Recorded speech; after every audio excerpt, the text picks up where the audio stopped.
Good morrow, friends. I'm Jordan, and this is Not Strictly History.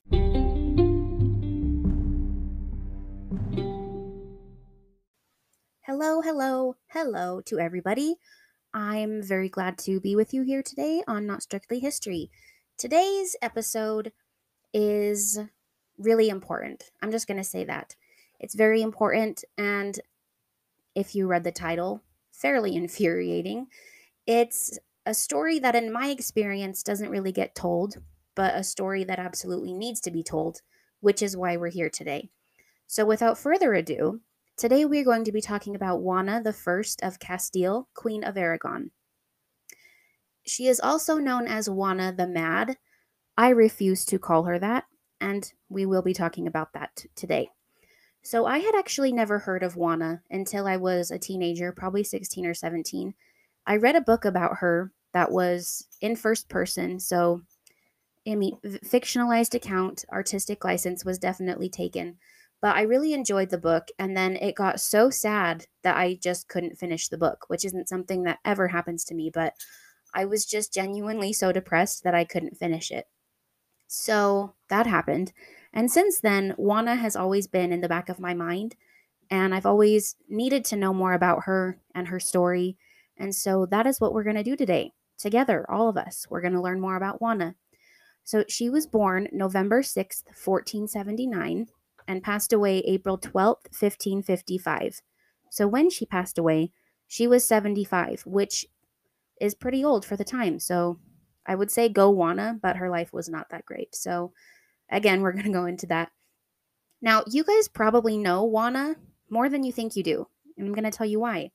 Her parents were Isabella I of Castile and Ferdinand II of Aragon.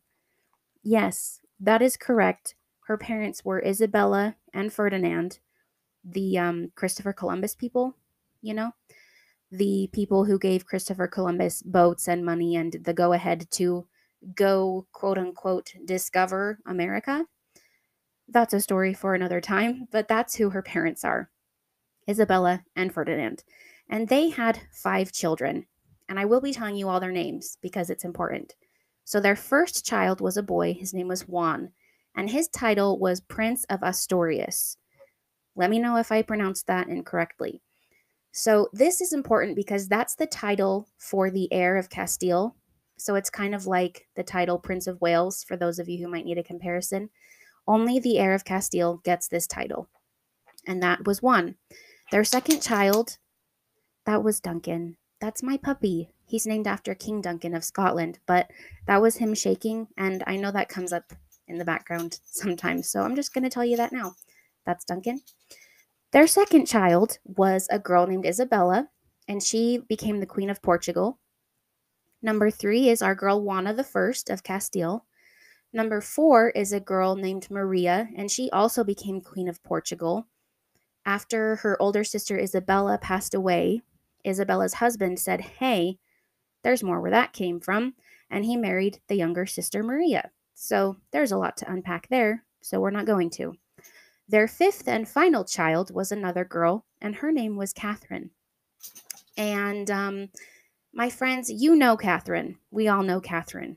She was Catherine, Queen of England, Catherine of Aragon, Henry VIII's very first wife, who definitely deserved better. Now, let's talk about Catherine for just a moment. I love and adore and respect Catherine of Aragon very, very much. And in my slightly trained opinion, I feel that every single one of Henry's wives was really just a victim of him and his horribleness, for lack of a better term. So, but one thing that's important, I think, to understand is that Henry is such a popular monarch to hear about, and we hear about Catherine of Aragon quite a lot. And so I think this might be one of the reasons that stories like Juana's are overshadowed. And that's not to say anything bad about Catherine, because again, I love her. I just think that that's kind of the way that that works. So we are going to reference Catherine again later in the story and talk about her a little bit, just so you know. And I realize, friends, that I've thrown lots of names at you. There are a lot more names to be thrown at you, but I promise I will guide you through all of the names and events and stuff, and we'll be okay. and we're going to have a great time. Except for by the end of this story, your heart will probably be bleeding. So maybe we won't have a good time, but let's get into it. So we're going to begin by talking about Juana's childhood and education. As a princess, Juana's sole purpose in life was to enter into an advantageous marriage, which it's medieval times, that about checks out. But even though she was a princess, she was also the third child. So she never had any aspirations, or there was never any expectation that she would inherit the thrones of Castile and Aragon that were held by her parents. So, yes, they had a lot of children, but she, as the third child, she was never going to inherit. That was not in her radar expectation at all. Her whole purpose, again, was to marry somebody and bring alliances for her family. So her education is just insane. Like, holy crap. She so to be educated in order to make an advantageous marriage, she was educated in canon and civil law, genealogy, and heraldry, which, if you don't know what that is, it's the understanding of and designing of coats of arms, which is very, very cool. She was educated in grammar, history, languages, mathematics, philosophy, reading, spelling, writing, court etiquette, court etiquette, excuse me, dancing, drawing, equestrian skills, good manners, music, embroidery, needlepoint, sewing, hawking, and hunting. She spoke 6 different languages, including French and Latin, and she played several different instruments. So, what can we conclude from all of this? I'm just going to read straight from my notes. It says she had the knowledge, okay? Because she did. Holy guacamole. I don't think I've ever said that phrase in my life. It's just astonishing when you learn about her education. I mean, all those things I just read, that's wild, especially for the time, for her to be that educated and know that it's really spectacular, honestly. And this will actually come up later, because later she is accused of, I don't know if that's the right term. Later, it is said that she doesn't have the training or knowledge to rule, which is, as we can see here, bullcrap. And, but we're jumping ahead a little bit. Let's stay on track.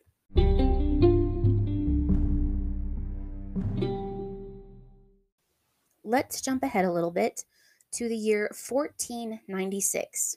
And Juana is now 16 years old, and she became betrothed to one Philip of Flanders.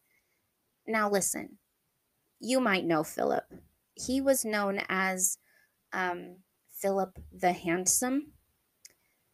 Pause for dramatic effect. I will definitely be posting a picture of Philip the Handsome because he was a Habsburg. And if you know anything about the Habsburgs, I'm just going to say there's a lot of chin involved. And you know, there's a lot to unpack here. For Juana's sake, I hope he was actually genuinely handsome.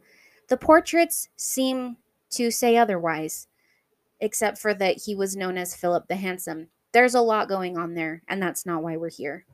But we needed to talk about that for just a second. So again, they were betrothed when she was 16 and he was 18. Philip, again, was from Flanders, who he resided in the Low Countries, which is now parts of present-day Belgium, Luxembourg, France, the Netherlands, and Germany. This marriage was, of course, an advantageous alliance. So again, Philip was a Habsburg, and there were actually many, many alliances between the Habsburgs and Juana's family line, and this was meant to strengthen them against growing French power. Let's talk about that for just a second. At this time, nations and countries were still a relatively new idea. So, for example, Juana's parents, Isabella and Ferdinand, were king and queen of Castile and Aragon, which were essentially just provinces.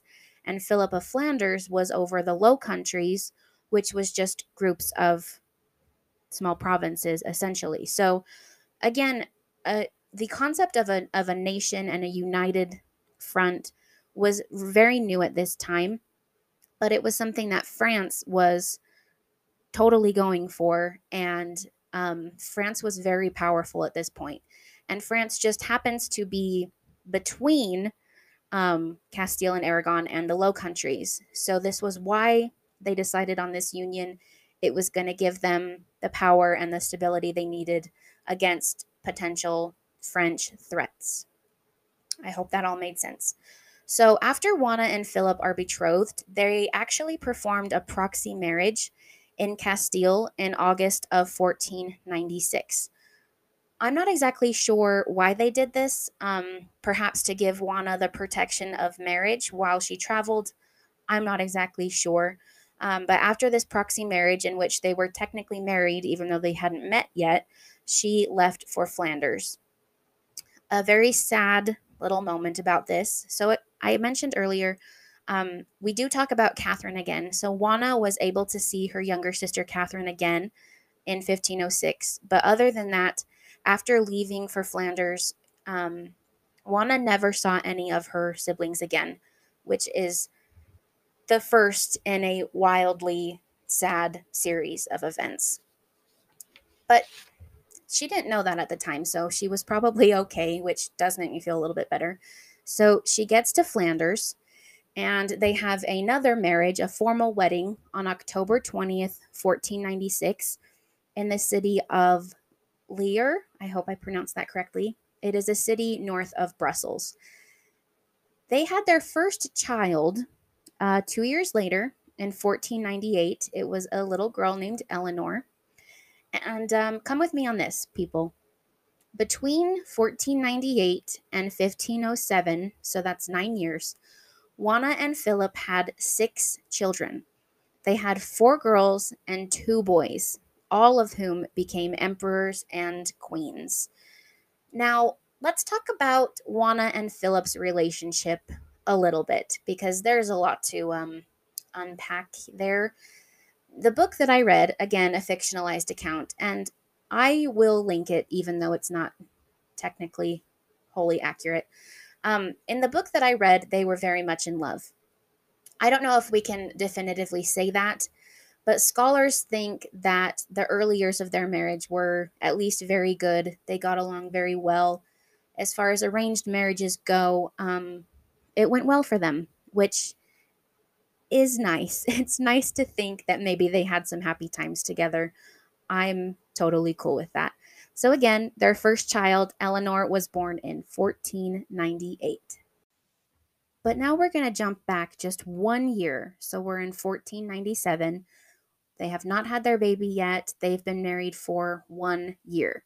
At this time, Juana's older brother, Juan, remember, he's the heir, the Prince of Asturias, he passed away. And he was married and his wife was pregnant. And after he passed away, 2 months later, his wife gave birth to a stillborn baby girl, all of which is wildly tragic.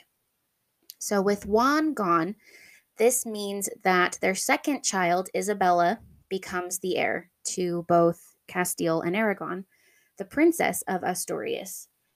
However, Isabella then passed away in the year 1498, and she had a little boy named Miguel, who then passed away in 1500, just before his second birthday, which is, again, wildly tragic. So all of these very sudden and untimely deaths leave Juana as the heir of both Castile and Aragon, which is something that was literally never going to happen. Even though young deaths were very common at this time, and that's one of the reasons that royal families had a lot of children, Juana, as the third child, I just think it was out of the realm of possibility for them. She never thought she would inherit. Her parents never thought she would inherit. Nobody expected anything from Juana other than making a good match. And so when she suddenly became the heir to both Castile and Aragon, I mean, this must have just been wild and overwhelming, on top of the loss of 2 of her siblings and the tragic deaths of her niece and nephew. I mean, there was just a lot going on here. And she was also, again, far away from her family when all of these losses occurred, which is heartbreaking to think of, just learning. it's just really heartbreaking. So I'm sure that all of this was just really, really overwhelming and hard for Juana. In the year 1502, Juana was officially given the title Princess of Asturias, and Philip was recognized as her consort. That same year, they traveled to Toledo for her to receive fealty from the courts of Castile. They went there with, their whole court. It was a big deal because, again, she's the new heir. They're receiving pledges from the legal courts. Philip and the court returned to Flanders the next year, but Juana had to stay behind in Castile because she was pregnant with their fourth child. And this was really hard on her to be left without her husband and pregnant. And I mean, again, it's just overwhelming. There's a lot of change happening. But she did give birth to their fourth child while she was there. His name was Ferdinand, and he later became Holy Roman Emperor Ferdinand I. So that's all. I was going to say exciting, but a new baby is exciting. We can say that. So then, as if, enough hadn't happened already, Juana's mother, Isabella I of Castile, passed away in November of 1504. Now, again, remember, who is the heir? That's correct. It's Juana. So after Isabella passed away, this makes Juana the queen regnant of Castile. This means that Juana is queen of Castile in her own right. She's not a queen by marriage. And no, she is queen because she is the heir, and it is her rightful place to be the queen of Castile. I'm drilling this into you because of something really horrible that's about to happen. Let's talk about her dad, her papa, dear old Ferdinand II of Aragon. Now, I don't know who to blame for this. Probably the American school system, to be honest. Because I think because he was the Christopher Columbus guy, I just always wanted to believe that he was like a good guy in some way. But him and Isabella also did the Spanish Inquisition, which wasn't fun for anybody. So, I mean, there's a lot to unpack. I always just thought maybe he was a decent dude. And that is actually not correct. I hate Ferdinand II of Aragon. He was the actual worst, a complete power-hungry dick. I'm just going to say it. Totally a dick. And it's just, I'm going to tell you all about it, actually. So, Isabella passes away, and Juana is now the Queen of Castile. But Ferdinand, because of this, he loses his monarchical status in Castile. Let's go over that really quick. Isabella was the queen of Castile in her own right, which made her husband, Ferdinand, her king consort in Castile. But when she passed away and her heir came to the throne, he then loses his status as king consort in Castile. Okay, that makes sense. And even though he had a whole entire province that was his own, that he was king of, he just was not okay with the fact that he lost his monarchical status in Castile. Poor baby. Boo-hoo-hoo. And because he was not okay with this, he decided to cheat the system a little bit. So in Isabella's will, she had laid out that Ferdinand could govern Castile if A, Juana was absent, or if she was unable or unwilling to rule, Ferdinand could govern until her heir was 20 years old. And Ferdinand found out about this will and said, how can I go down in history as the worst person ever and a terrible father? I'm about to show you.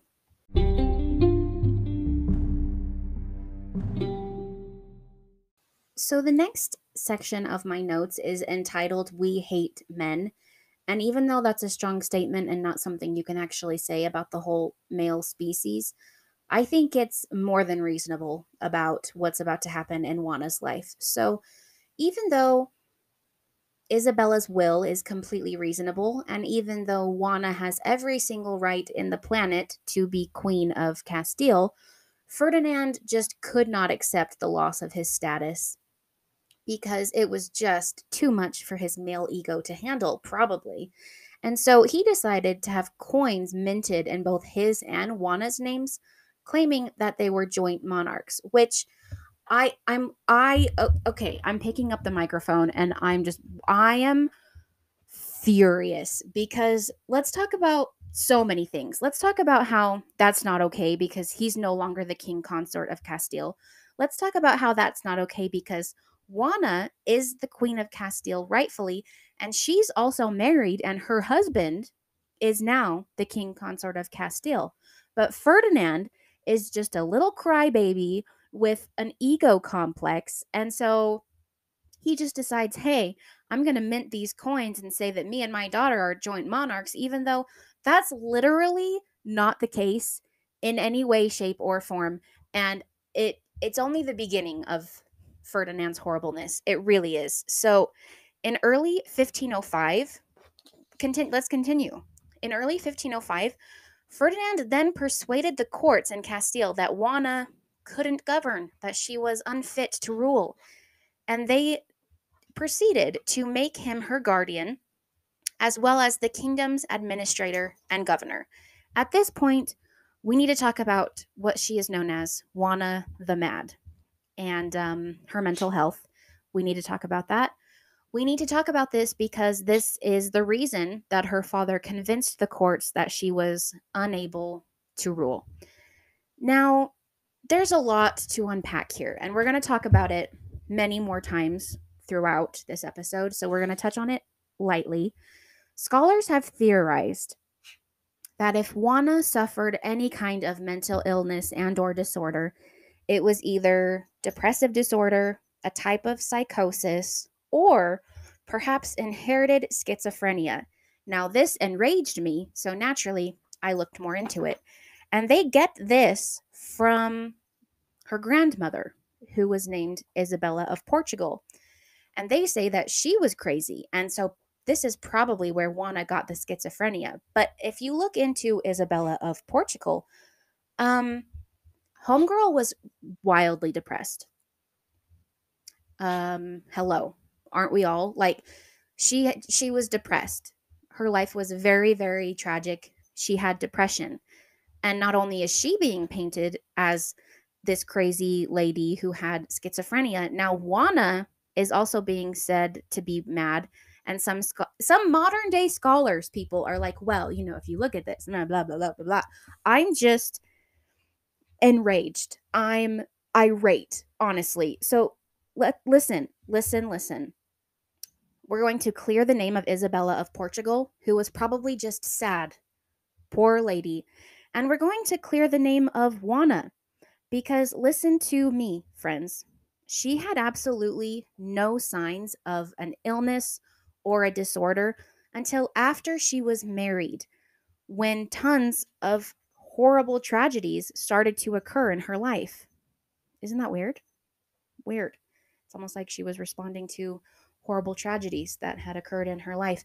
Also, think about this for a moment. Philip and Ferdinand both had a lot to gain from Juana being declared incompetent to rule. And I want to tell you a quick story. So, remember a little while ago when Juana had to stay behind to have their baby and Philip went home to Flanders? Remember this? So, after she had the baby, she wanted to go home very, very badly. And so she got everything ready. She was going to travel by land, and she got all of the horses ready, but they were ready to like leave the palace. Like they were leaving. And all of a sudden, these men came out and took her and took all the horses away and locked everybody up in the stable. And she had an episode and started banging at the stable, screaming, freaking out, trying to get at her horses. And this is one of the things that they cite as evidence for her madness. And I'm okay. Listen, she wanted to go home and see her husband and her children. Her life had changed drastically. She wanted to go home. And not only that, she was on her way. Like her momentum had already shifted to going home. And they stopped her and threw her horses in the stable and locked it in this. I mean, it must have been horribly tragic and traumatic for her. I think that if any of us were in that position, we might have a little bit of a, I don't know, a panic attack, an episode. This does not make her crazy, but this is what they're citing as evidence. And I'm going to leave you with that for now, and we're going to move on. So at this time, Philip was actually wildly not cool with Ferdinand's crap, and he had coins minted for he and Juana, which is technically appropriate since they are the queen and king consort of Castile. But before you think that Philip is doing good things, he's not. I wanted to believe that too in this moment, but we can't trust Philip. However, this does happen. Let's go back to Ferdinand for just a second. Now, remember how we talked about this threat of French power? Okay, at this time, Ferdinand decided to go with a pro-French policy, which was a bold move and, quite frankly, stupid. This pro-French policy involved him marrying King Louis the XII's niece, who also happened to be his own great niece. Fun fact. He hoped for a son that would, help with the inheritance debacle. But this whole remarriage actually strengthened support for Philip and Juana in Castile. Wild. It's almost like he should have seen that coming. So not only is Ferdinand a dick, but he's just wildly stupid. I don't know what else to say. He's just the worst.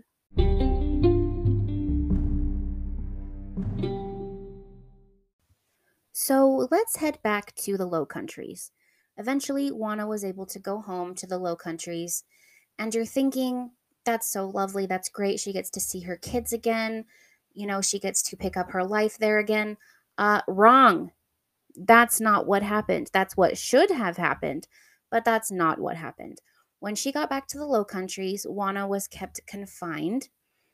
So, without, going too much into it, Philip is definitely on the whole quote unquote madness train. And, I, as you can tell, I've gotten pretty worked up throughout this episode, and I'm going to do my best to stay calm, but it's just more than I can bear. So, she was kept confined. She couldn't ever go out. She couldn't ever see anybody, etc. She was basically a prisoner in her own home. And at this point, Philip's father, Maximilian, came to visit them on August 24th, 1505. And Juana was allowed out to see him. Now, the source I found said that she was, quote unquote, released in order to visit with him, which is so wildly messed up. So she was allowed to go on outings with him. She appeared totally fine and stable and perfect, according to a Venetian ambassador that was there at all of these events. And it's kind of almost like she was fine. Weird. This next part it's very sad. I want it to be sweet, and I think they meant it to be sweet, but it genuinely makes me so sad. So in order to entertain Juana and give her some fun, Philip and his father dressed up as knights, and they would do jousts for her in the nighttime, and they would just, play act, and that's just, I don't know why that just makes me so sad. And at this time, Maximilian also told Philip, listen, you cannot succeed together unless you're united as a couple.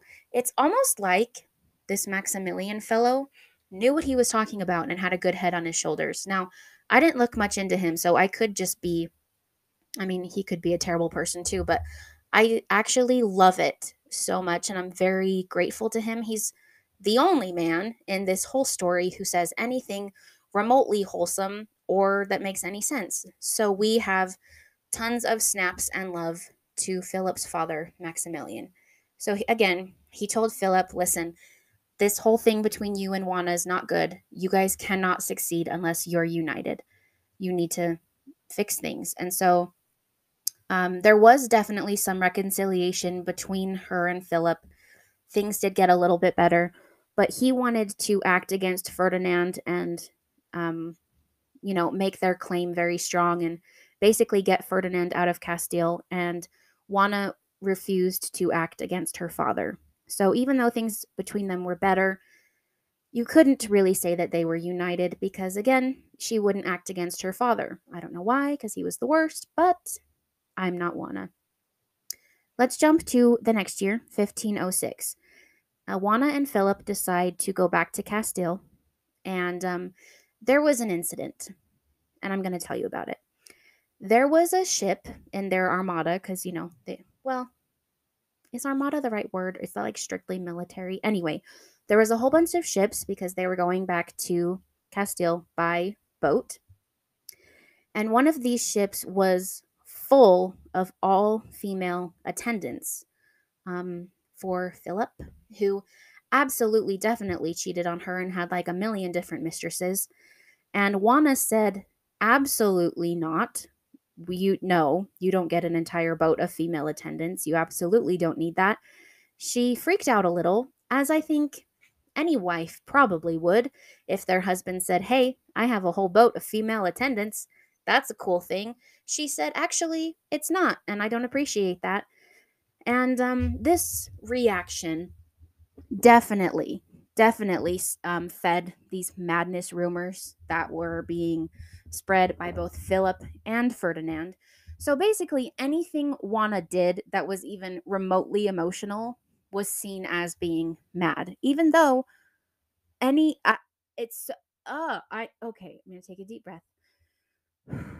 Even though many of these moments or episodes she had were things that anybody would really do. I understand. We need to talk about this for like 30 seconds. I understand that at this time, it was very common for men to have affairs and to have mistresses, especially if you're a royal. That's very much a thing. That's very much a thing that was okay and that the wives knew and were expected to be okay with. But we also need to talk about the fact that Juana was now a queen in her own right. She didn't really need Philip anymore. And more than that, they'd had many children together, and there had at least been a measure of affection between them. And so I think it's just this moment of her being like, listen, I think that their marriage had the potential to be a marriage of equals far more than many marriages at the time. And I think that this was intimidating to Philip because he was a little crybaby butt face. And so I think that any time that she just outright went against him for things that were considered normal, he wasn't okay with that because he was a macho man. And thus, he just spread rumors that his wife was crazy. And if I could even begin to explain to you how infuriating that is, maybe we'd be here for a lot longer. But anyway, so I'm pretty sure that we can just stay there. That's what happened. So they're on their ships, they're going to Castile. However, on January 10th, their ships wrecked on the coast of England, which is both horrible and fortuitous because if you will remember, Juana's younger sister Catherine is living in England. At this time, she was not married to Henry yet. Arthur had passed away, and there was a lot of talk about her marrying Henry. Things were really, really back and forth. Catherine was actually straight up not having a good time at this point. She had written to Ferdinand several times telling him how unhappy she was and how unstable her life was. And because Ferdinand was a dick, he didn't really care and made her stay and deal with all of that. Nevertheless, let's continue. So, since Catherine was there and was maybe probably at this point going to marry Henry, so Henry and Catherine were not yet married, but eventually they were married in 1509. However, Catherine and Henry invited, well, I don't know if invited is the word, it's just kind of what you do. Philip and Juana stayed with Henry and Catherine at Windsor Castle for several months while their ships were being fixed. So they couldn't leave again until April 21st, 1506, which I'm very grateful from a perspective of having a family and sisters, I'm very, very grateful for this time that Juana and Catherine had together, because they never saw each other again, and they both really needed this time. However, it was probably also very, very stressful, because at this time, civil war was brewing in Castile. Do we support Philip and Juana? Do we support Ferdinand? Like, things were going crazy and they just couldn't get there yet. So even though the visit may have had some positive things, it probably wasn't positive overall, and it was a good thing for them to leave. So eventually, they were able to leave and headed for Castile much later than they had anticipated.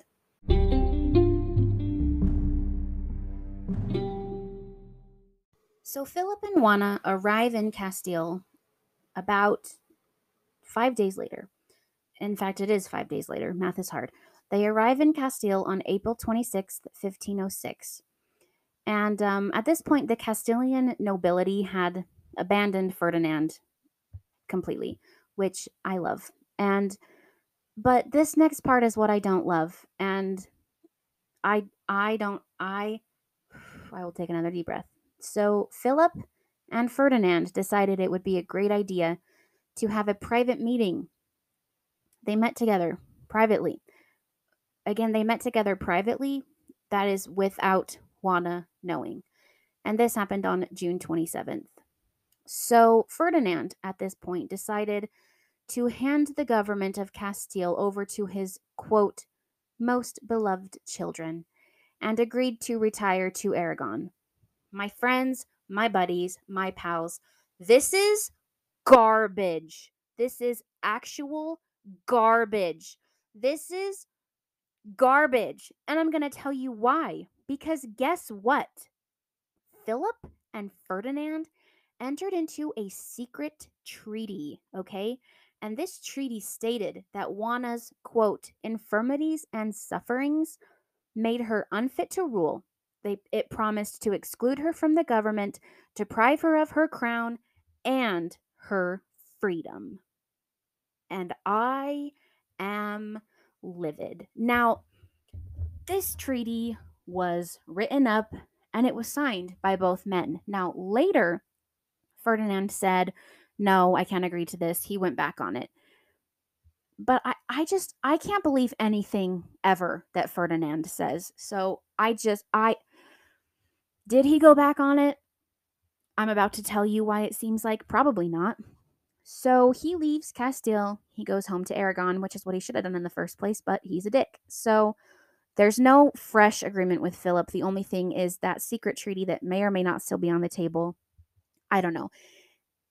So formally, he retained his right to interfere on Juana's behalf if he thought that her rights were being infringed upon. Who's supposed to interfere if he's the one infringing on her rights? Can anybody tell me? Okay, cool. She's completely alone. So this left Philip to govern Castile in Juana's stead. But actually, no, because this just gives Ferdinand the option to, quote unquote, decide that at any point Juana's unfit and he can now give himself power and take over. And maybe I should have actually named this episode, I Hate Ferdinand II. I hope he's rotting in hell, because I hate him so much and I hope he's rotting in hell. I cannot even begin to speak about how much I hate him and how horrible he was and how underhanded. And I just don't understand how a person can legitimately be the way that he was. But we're going to stop for a minute talking about Ferdinand and how much I hate him. And we need to talk a little bit more about Philip. We are now in September of 1506. And at this point, Philip the Handsome becomes incredibly, incredibly ill. The modern consensus being that he contracted typhoid fever. There were also rumors that he was poisoned, but those really don't have much to them, to be honest. So again, Philip was very, very ill for 5 days. And then, just tragically, Philip passed away on September 25th, 1506. Now, at this part in the story, I'm just like cheering and freaking out because that's awesome, because Philip is also the worst and has been a terrible husband, and Juana does not need that negativity in her life. However, because Juana is a literal queen and a spiritual queen and incredible in every way, she stayed next to his coffin for a very, very long time. And not listen. There were rumors that she eventually took his body with her because she was crazy. Those are completely unfounded. She had him buried next to her mother, which is a huge honor for the husband who was such a butthole. Anyway, at this time, though, this is important. At this time, when Philip passed away, Juana was actually pregnant with their sixth and last child.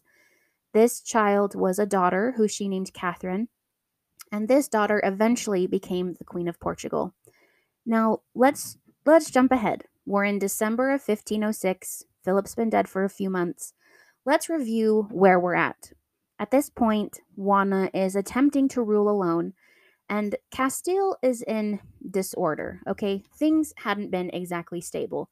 There had been a kind of civil war. Ferdinand had been all up in everybody's business. Philip had been all up in everybody's business. Rumors were going crazy. Like, things were just very, very unstable.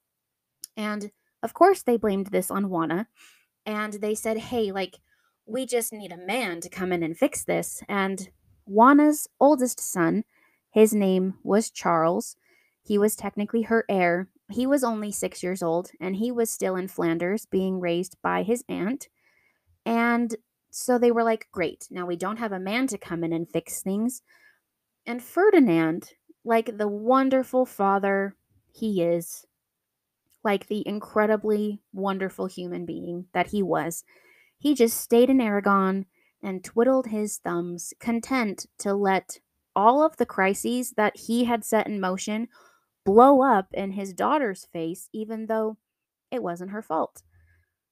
And I'm actually not going to say anything about that because it'll turn into like a 3-minute rant. But anyway, Philip passed away, and that's where we're at.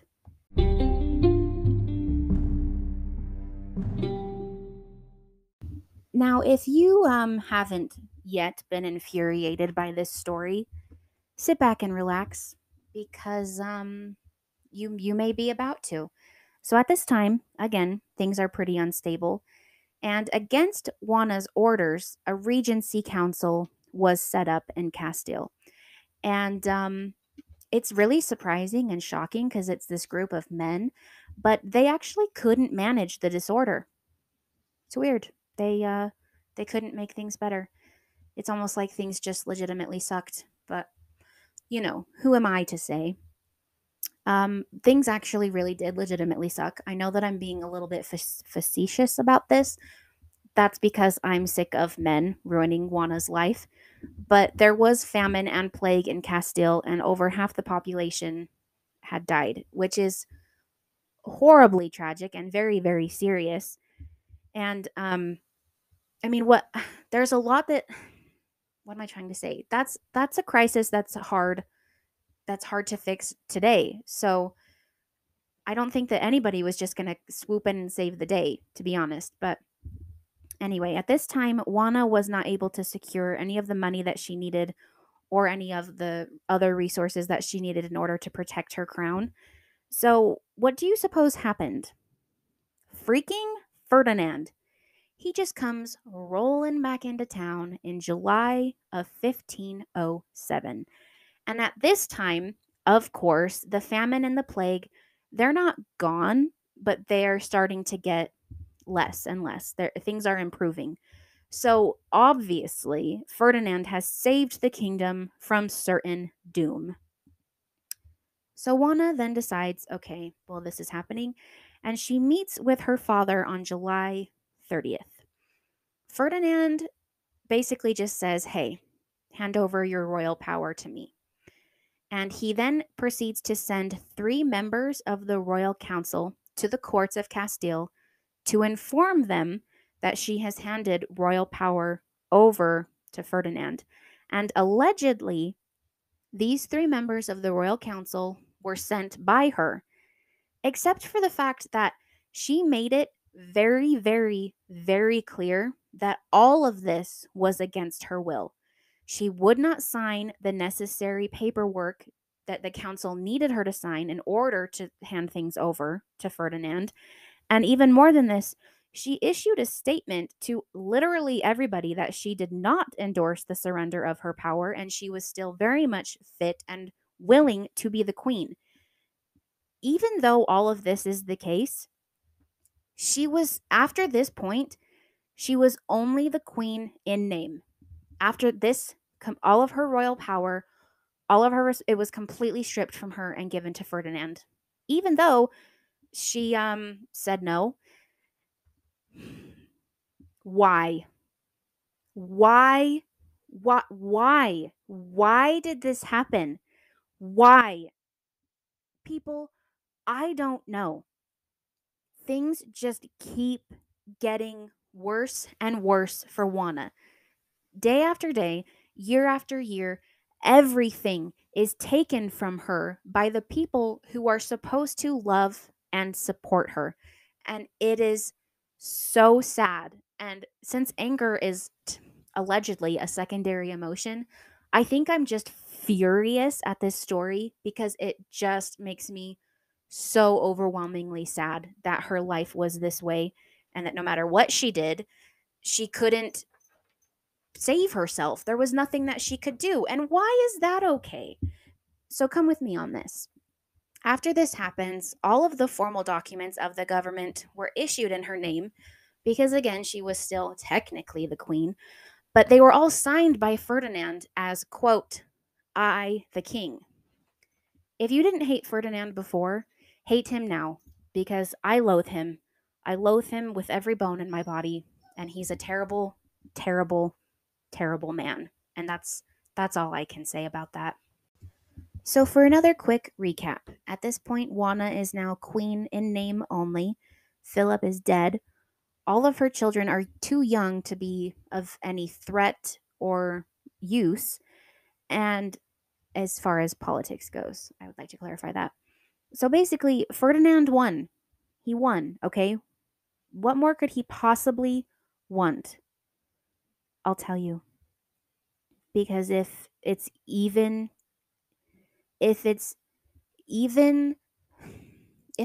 possible, Ferdinand just gets worse. In February of 1509, Ferdinand had Juana confined, which, don't you love it that they always use that word? He had her imprisoned, okay, to the royal palace in Castile. Now, I know you're thinking, okay, yeah, she's imprisoned, but she's in a palace. No, no, no, no, no. No, no, no, no, no. No, no, no, friends. She was in a very, very small section of rooms confined to them. And not only this, Ferdinand took it upon himself to fire all of her faithful servants who loved her and supported her, and appointed a whole new group of people who were only accountable to him. Okay, so that happened. The next year, 1510, Ferdinand is named the administrator of the kingdom by the courts of Castile. And then, listen, he left the governing of Castile mainly to an archbishop and went back to Aragon.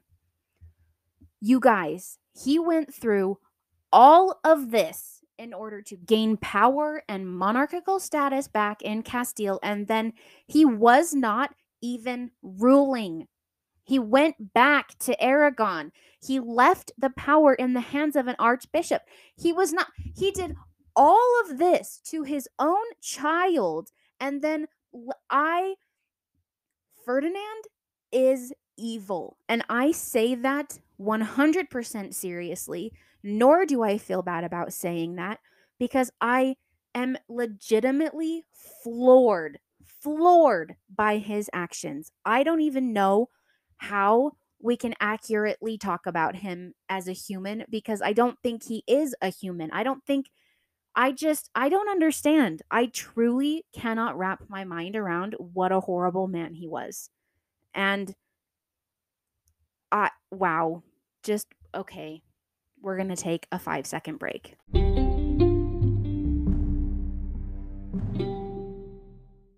We're we're going to skip ahead again to the year 1516. So we're skipping ahead several years. On January 23rd, 1516, Ferdinand II of Aragon finally passes away.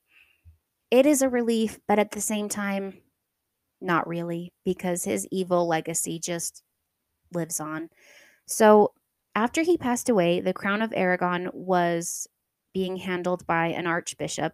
All of the ruling was being done by an archbishop there, who also just happened to be Ferdinand's illegitimate son. So, that's a roller coaster. And the crown of Castile was being handled by a cardinal who was there at the time. Now, remember, Juana is technically the heir of Aragon and the Queen of Castile.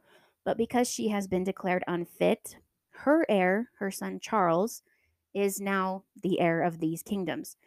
At this time, he is at the age of 17, so he's a man now, and he comes to Castile in October of 1517. And when I got to this part in my research and in this part of the story, I was very, very hopeful because we know from studying, from what we know, Juana was very devoted to her children and she loved her children. And how long had it been since she'd seen these children, right? Like it had been a very long time and she'd been imprisoned essentially. And, it's just, she'd been through so much. And so I can only imagine that she probably would have been very, very excited to see her son again. And not only that, but her daughter Eleanor also came along with Charles. And so she finally got to see these children that she hadn't seen in a really, really long time. And it just breaks my heart to think that she possibly could have anticipated this joyful reunion with her children. And that definitely didn't happen. Okay. Spoiler alert. It was not a joyful reunion. And I will say that it could, and I'm not going to entirely blame it upon the children because they hadn't been raised by her and they were probably, and by that I mean definitely, influenced by the rumors of her madness and everything. And I'm sure that they were essentially poisoned against her. So even though she could have been anticipating a joyful reunion, they probably weren't. And they probably saw it as kind of a nuisance. And it's sad. It's sad all the way around that this had to be the case. So they meet with their mother on November 4th, 1517. And this whole meeting that should have been this joyful reunion is basically just this cold, callous meeting in which Charles secures Juana's quote unquote authorization to be her co-king. Because remember, she's unfit and needs help. So he receives this authorization and then proceeds to keep his mother confined. What can we determine from this action? That Charles is also a dick. Thank you and good night. But no, there's more. So he keeps her confined and he never allows her any visitors. Now, an interesting thing is that the courts of Castile kind of slighted Charles. They would only call him Your Highness and would only refer to Juana as Your Majesty, even though they were technically co-monarchs. But they refused to call him Your Highness. And I think there's several reasons for this. I think that there's a strange kind of loyalty to Juana going on. But I also think it's because Charles had grown up in Flanders and, wasn't really seen as one of them. So even though rule by Juana was not realistic to anybody at this point, they are showing this loyalty to her in this way, which is this one just shred of positivity that I'm clinging to in this story, basically. And again, this was all in 1517. So by 1519, Charles was ruling Aragon, Castile and Leon, and all the territories. And then he was elected Holy Roman Emperor. which he actually abdicated in favor of his brother Ferdinand. So there's that. And he was also the king of Spain, but he abdicated in favor of his son Philip. So let's talk about 1520. A very small revolution starts a brewing in Castile, and Charles wins this, but somehow the rebels are able to break into the palace and get to Juana's rooms and speak with her. And they basically ask for her support and for her help. And she was actually incredibly sympathetic to them and to their terms and their plight. And she very, very much wanted to help them. But all of the people who she was surrounded by persuaded her that it would hurt her son and the country overall. So she didn't help them. And there is there's it seems like there's a million layers of sadness to this story, because at this point Juana can't even trust herself. Nobody around her wants what's best for her. Maybe she actually was crazy by this point. I don't know. She had been confined in prison for so long, surrounded by people who were constantly reinforcing this madness agenda. And maybe she was so excited to see her children, and then they just continued to make her life horrible. And finally, these rebels somehow get to her, and they're treating her as her rightful thing. They're treating her like their queen and asking her for help. And she knows that they are good people. She feels that their demands are realistic and just. And not only is she sympathetic, but she genuinely wants to help them. But she doesn't, because at this point in her life, how can she really be sure of herself? How can she really truly believe that she can make a good decision? It's just, it's just absolutely, absolutely heartbreaking. And this part of the story is very awful. So again, Charles ensured that he would continue to be the dominant one by keeping his mother confined. Her physical condition worsened and her mental health continued to decline. I don't know, maybe because she was imprisoned. I don't know, probably. At one point, she was convinced that the nuns caring for her wanted to kill her, which, to be completely honest with you, I'd probably think the same thing, because the only thing that Juana can do for her children at this point is die. So, I mean, I don't know.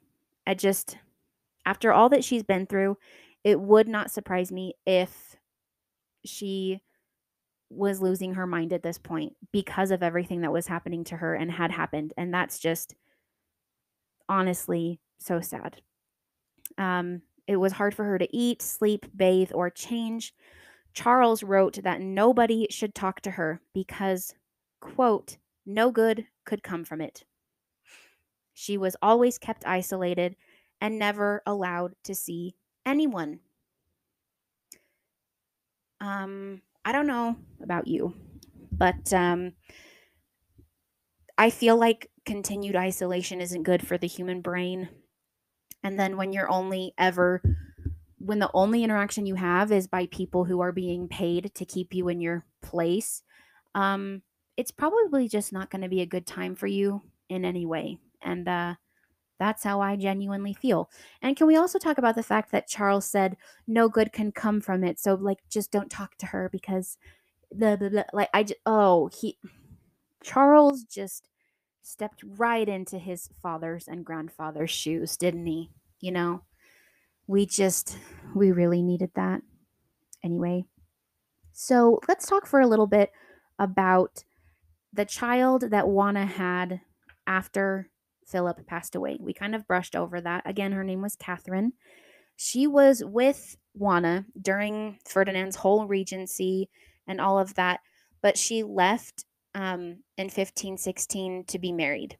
And her life was also very, very sad because she never knew any of her siblings. She was confined with a mother who she believed to be crazy. And again, let's talk about that. This is abuse to Catherine. because I mean, I'm sure she was allowed much more freedom than Juana was, but she too was poisoned against her mother and kept in this crazy horrible situation. So I'm sure that when she finally got to leave to go be married, it was probably a very welcome escape for her. And when you add that into the mix of everything that Juana was experiencing at the time, it just makes it a million times worse. It just, to add that layer of, it's just it's again, it's just absolutely heartbreaking. And again, her oldest daughter Eleanor did come see her for a while. While she was there, she kind of made a show of creating a household for her mother and making things good, I guess. But I don't know. I don't really trust when it comes to their mother. I don't really trust these children. And again, maybe that's not completely their fault, but it just does not seem it doesn't seem to be kosher. I'll say it that way.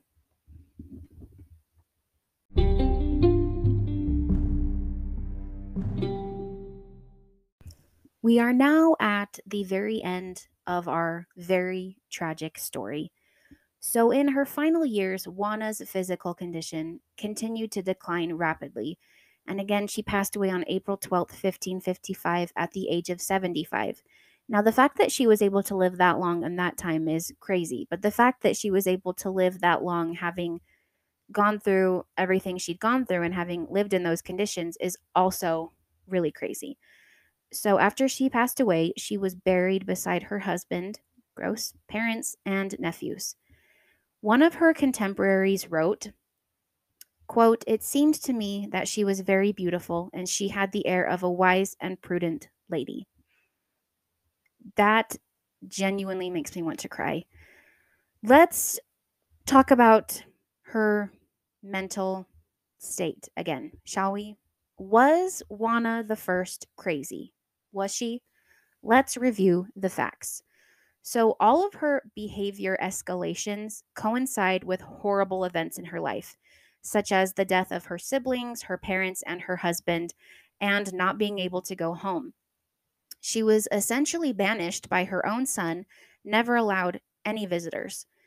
And, it's, I, why is any of that a recipe for her being the crazy one? I don't understand. Throughout her life, she wrote many, many letters to various friends, and she always denied that she was insane. And a lot of people said they cited her jealousy as her madness. You know, remember, Philip had a lot of affairs and a million mistresses, and she was jealous, but it was just, I wouldn't call it pure jealousy. I would say, yes, there is some jealousy there, but I think there's also just this, I'm not going to be treated that way. I'm not going to stand for this. And a lot of people said that this is what made her crazy. And to be honest, I just think that maybe she had a temper, you know?